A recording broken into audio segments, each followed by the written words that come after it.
ایک شخص آیا جو مسلمان نہیں تھا، مدینے میں آیا، اور اس وقت آیا جب رسول اس دنیا سے منہ موڑ چکے تھے۔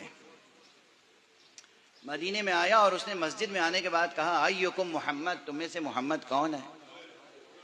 تو اس نے دیکھا کہ تمام اصحاب رونے لگے۔ کہا بھائی کیا بات ہے، ہم نے تمہارا دل دکھا دیا؟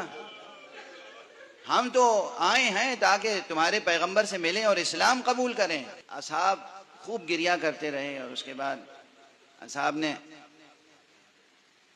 کہا کہ تو نے دل نہیں دکھایا، ہمارا غم تازہ ہو گیا، کیونکہ پیغمبر وصال فرما چکے ہیں۔ اس نے کہا کوئی ایسا ہے تمہارے ہاں جو پیغمبر سے مشابہت رکھتا ہے؟